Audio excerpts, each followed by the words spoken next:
Good morning, it's David with Willow Branch Farms. We're coming up here to my work to pick up our new flail mower.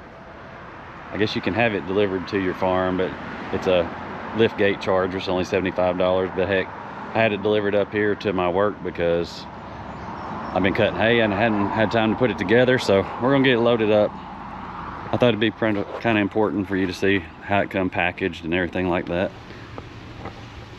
So that's it, packaged up real nice in this heavy duty metal. Let's get it out of there and get it loaded up.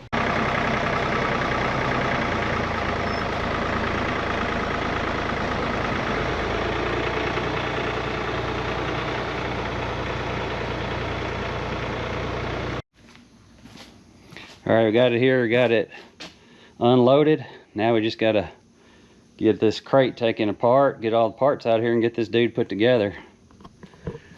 You know, I'm one of these, when I do a review, I want to use this sucker.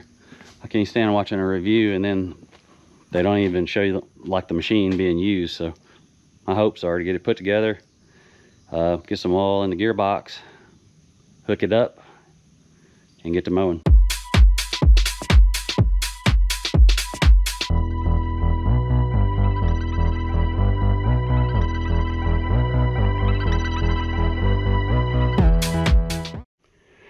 First of all, I'd like to just say how well this thing was packaged up in this metal crate. You know, this is something they built, looks like specifically to house this puppy to get it here. So that's a big plus to me. So I'll tell you real quick before we get into assembling it. This is a machine from Victory. It's a trim 64, so it's a 64 inch. And I think we did go with the standard duty. They got like a standard, a medium, a heavy duty, and then something even above that, I believe. But what I plan to do with this is mowing ditch banks or around the ponds, and it's just grass. You know, I'm not chopping up trees or nothing like that. You know, there might be an occasional willow tree or sapling, but I think this will cut up to like a 1 inch, you know, diameter. So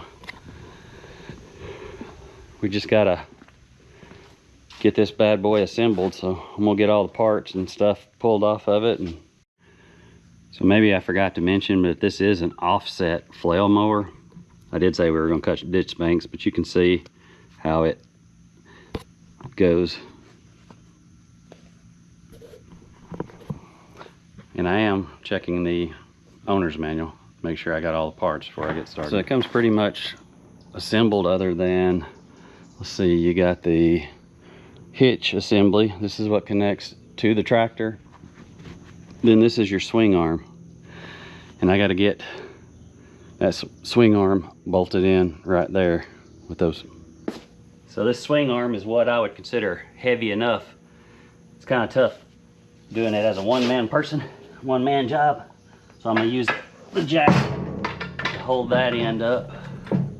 So you can see, just got to line these up, drop those in.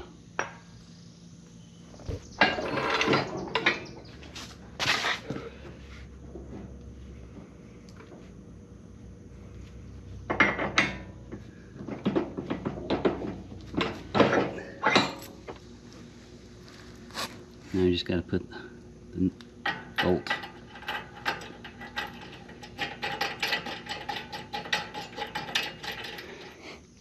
Now, as you can see, with that swing arm, everything's wanting to lean forward. It does have a like a stand for it here, so once we get the hitch assembly on there, then put the little stand in, I think right there, everything will stand up. But until then, I think I'm just going to put the jack under it just to kind of hold it steady.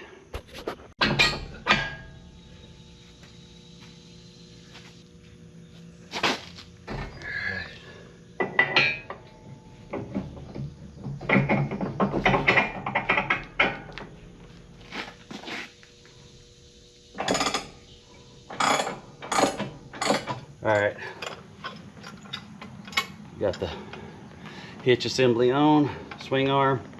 Now these are the stands. One goes here and then one goes on the other end of the hitch assembly to hold this guy up.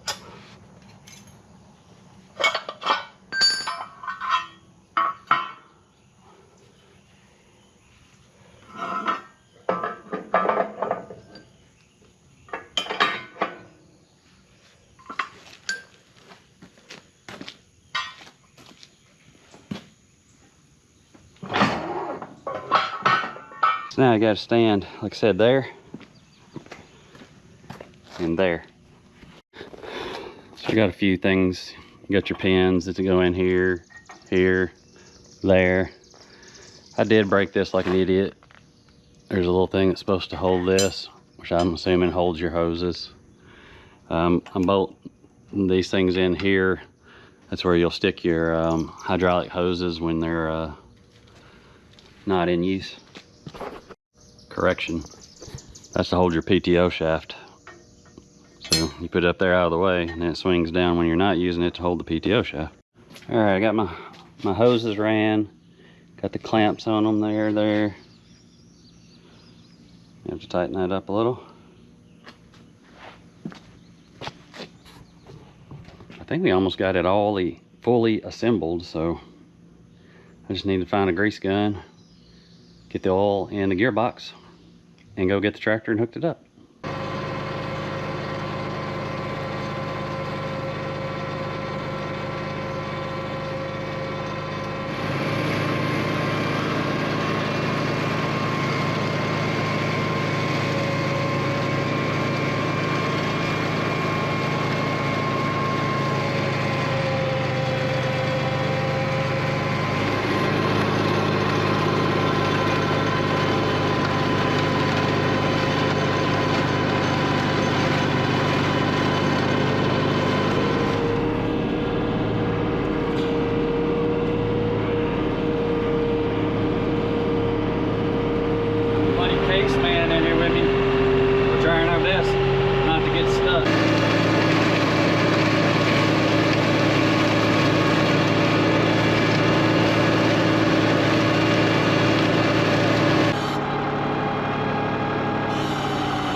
So yeah, I pulled a rookie mistake. I left the tractor hooked up. I tried to unhook the hydraulic hoses, and I shot hydraulic fluid, I mean, all over me, soaked me. But anyway, that's a whole nother story. That's why I had to change shirts. But let me give you a couple reasons why I decided to go with this brand of mower, the Victory flail mower. I had a few questions.